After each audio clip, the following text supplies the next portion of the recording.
ಎಲ್ಲ ನೀಟ್ 2026ನ ಎಲ್ಲ ವಿದ್ಯಾರ್ಥಿಗಳಿಗೆ ನಮ್ಮೊಂದು ಯೂಟ್ಯೂಬ್ ಚಾನಲ್ಗೆ ಸ್ವಾಗತ ಅಂತ ಹೇಳ್ತಾ, ಸೊ ನೀಟ್ 2026ನ ವಿದ್ಯಾರ್ಥಿಗಳಿಗೆ ಭರ್ಜರಿ ಗುಡ್ ನ್ಯೂಸ್ ಇದೆ ಅಂತಲೇ ಹೇಳ್ಬೋದಾಗಿದೆ. ಸೊ ಈ ಒಂದು ವಿಡಿಯೋನ ಸ್ಕಿಪ್ ಮಾಡಿದ್ದೆ ಆದಷ್ಟು ಕಂಪ್ಲೀಟ್ ಮಾಡಿ. ನೀಟ್ ವಿದ್ಯಾರ್ಥಿಗಳು ತುಂಬ ವಿದ್ಯಾರ್ಥಿಗಳು ಕೇಳ್ತಿದ್ರಿ, ಆಪ್ಷನ್ ಎಂಟ್ರಿ ಯಾವಾಗ ಸ್ಟಾರ್ಟ್ ಆಗುತ್ತೆ, ಕೌನ್ಸ್ಲಿಂಗ್ ಯಾವಾಗ ಸ್ಟಾರ್ಟ್ ಆಗುತ್ತೆ, ವೆರಿಫಿಕೇಷನ್ ಸ್ಲಿಪ್ನ ಯಾವಾಗ ಡೌನ್ಲೋಡ್ ಮಾಡೋದು, ಎಲ್ಲದ್ರ ಬಗ್ಗೆ ಒಂದಷ್ಟು ಅಪ್ಡೇಟ್ ಬಂದಿದೆ. ಈ ಒಂದು ವಿಡಿಯೋದಲ್ಲಿ ಕಂಪ್ಲೀಟಾಗಿ ತಿಳಿಸ್ಕೊಡ್ತಾ ಬರ್ತೀನಿ. ಸೊ ಮೊದಲೇದಾಗಿ ಬಂದುಬಿಟ್ಟು ನೀಟ್ 2026ನ ಆಪ್ಷನ್ ಎಂಟ್ರಿ ಡೇಟ್ ಯಾವಾಗ ಅಂತ ಕೇಳ್ತಿದ್ರಿ. ಸೊ ಅದ್ರ ಬಗ್ಗೆನೇ ಈ ಒಂದು ವಿಡಿಯೋದಲ್ಲಿ ತಿಳಿಸ್ಕೊಡ್ತೀನಿ. ಹಾಗೆ ನೀಟ್ 2026ನ ಕೌನ್ಸಿಲಿಂಗ್ ಅನ್ನೋದು ಯಾವಾಗ ಸ್ಟಾರ್ಟ್ ಆಗುತ್ತೆ ಅಂತ ಕೇಳ್ತಿದ್ರಿ. ಸೊ ಅದ್ರ ಬಗ್ಗೆನೇ ಈ ಒಂದು ವಿಡಿಯೋದಲ್ಲಿ ಕಂಪ್ಲೀಟಾಗಿ ಗೈಡ್ ಮಾಡ್ತಾ ಹೋಗ್ತೀನಿ. ನೀಟ್ 2026ನ ವೆರಿಫಿಕೇಷನ್ ಸ್ಲಿಪ್ ಡೌನ್ಲೋಡ್ ಯಾವಾಗ ಸಿಗುತ್ತೆ, ಯಾವಾಗ ಡೌನ್ಲೋಡ್ ಮಾಡೋಕ್ಕೆ ಆಪ್ಷನ್ ಬಿಡ್ತಾರೆ ನೀಟ್ ಅವರು, ಸೊ ಅದ್ರ ಬಗ್ಗೆ ತಿಳಿಸ್ಕೊಡ್ತೀನಿ. ಹಾಗೆ ನೀಟ್ 2026ನ ರಿಜಿಸ್ಟ್ರೇಷನ್ ಅಂದರೆ ಕೌನ್ಸಿಲಿಂಗ್ ರಿಜಿಸ್ಟ್ರೇಷನ್ನ ಲಾಸ್ಟ್ ಡೇಟ್ ಯಾವಾಗ, 27-28ಗೆ ಮಿಸ್ ಮಾಡಬೇಡಿ. ಹಾಗಾದರೆ ಏನು ಎಲ್ಲದ್ರ ಬಗ್ಗೆ ತಿಳಿಸ್ಕೊಡ್ತೀನಿ. ಹಾಗೆ ಹಾಗೆ ನೀಟ್ ಕೌನ್ಸಿಲಿಂಗ್ ಹೇಗೆ ನಡೆಯುತ್ತೆ, ಕಂಬೈನ್ ಕೌನ್ಸಿಲಿಂಗ್ ಏನಾದರೂ ನಡೆಯುತ್ತಾ ಅಂತ ಕೇಳ್ತಿದ್ರಿ. ಸೊ ಅಥವಾ ನಡೆಯಲ್ವಾ ಅದ್ರ ಬಗ್ಗೆನೂ ತಿಳಿಸ್ಕೊಡ್ತೀನಿ. 1500 MBBS 1500 MBBS ಸೀಟ್ಸ್ ಇನ್ಕ್ರೀಸ್ ಆಗಿದೆ.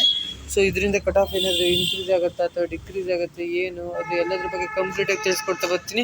ಅದಕ್ಕಿಂತ ಮುಂಚೆ ನೀವೇನಾದರೂ ಫಸ್ಟ್ ಟೈಮ್ ನಮ್ಮದು ಯೂಟ್ಯೂಬ್ ಚಾನಲ್ಗೆ ವಿಸಿಟ್ ಮಾಡಿದರೆ ವಿಡಿಯೋಗೆ ಒಂದು ಲೈಕ್ ಕೊಡಿ. ಹಾಗೆ ಚಾನಲ್ನ ಸಬ್ಸ್ಕ್ರೈಬ್ ಮಾಡ್ಕೊಂಡಿಲ್ಲ ಅಂದರೆ ಸಬ್ಸ್ಕ್ರೈಬ್ ಮಾಡಿಕೊಂಡು ವಿಡಿಯೋನ ಶುರು ಮಾಡೋಣ.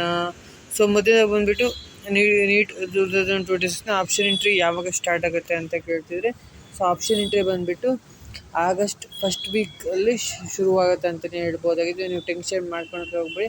ಆಗಸ್ಟ್ ಫಸ್ಟ್ ವೀಕಲ್ಲಿ ನಿಮ್ಮ ಒಂದು ಆಪ್ಷನ್ ಎಂಟ್ರಿ ಪ್ರೊಸೆಸ್ ಅನ್ನೋದು ಸ್ಟಾರ್ಟ್ ಆಗುತ್ತೆ. ಫಸ್ಟ್ ವೀಕಲ್ಲಿ ಸ್ಟಾರ್ಟ್ ಆಗುತ್ತೆ. ಸೆಕೆಂಡ್ ವೀಕಲ್ಲಿ ಆಪ್ಷನ್ ಎಂಟ್ರಿ ಅನ್ನೋದು ಆಲ್ಮೋಸ್ಟ್ ಕಂಪ್ಲೀಟ್ ಆಗ್ತಾ ಬರುತ್ತೆ ಅಂತಲೇ ಹೇಳ್ಬೋದಾಗಿದೆ. ಸೊ ಆಗಸ್ಟ್ ಫಸ್ಟ್ ವೀಕಲ್ಲಿ ನಿಮ್ಮ ಒಂದು ಆಪ್ಷನ್ ಎಂಟ್ರಿ ಸ್ಟಾರ್ಟ್ ಆಗುತ್ತೆ ಅಂತ ಈಗ ನೀಟ್ ಅವರು ಒಂದಷ್ಟು ಅಪ್ಡೇಟ್ನ ಕೊಟ್ಟಿದ್ದಾರೆ ಅಂತಲೇ ಹೇಳ್ಬೋದಾಗಿದೆ. ನೆಕ್ಸ್ಟ್ ನೀಟ್ 2026ನ ಕೌನ್ಸ್ಲಿಂಗ್ ಯಾವಾಗ ಸ್ಟಾರ್ಟ್ ಆಗುತ್ತೆ.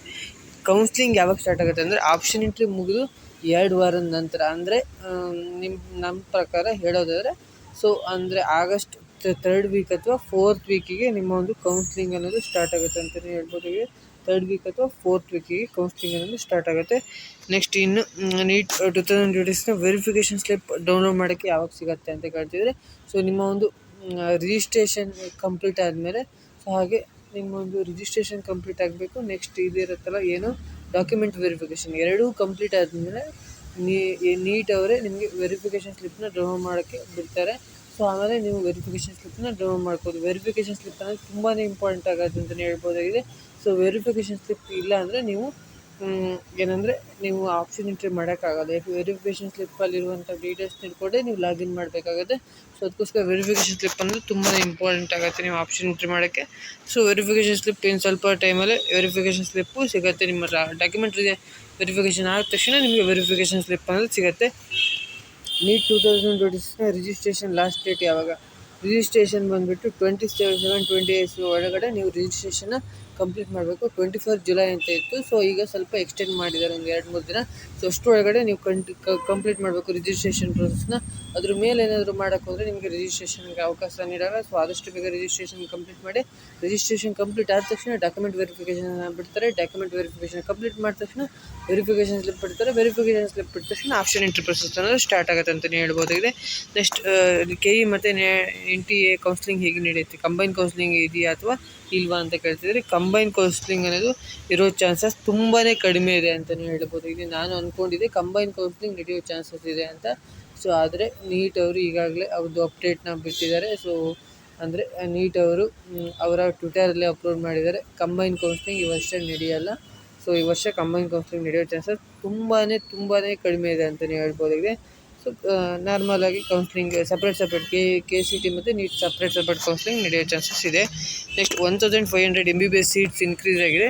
ಸೊ ಇದರಿಂದ ಸ್ಟೂಡೆಂಟ್ಸ್ಗೆ ಏನು ಲಾಭ, ನೀಟ್ ವಿದ್ಯಾರ್ಥಿಗಳಿಗೆ ಏನು ಲಾಭ ಅಂತ ಕೇಳ್ತಿದ್ರೆ.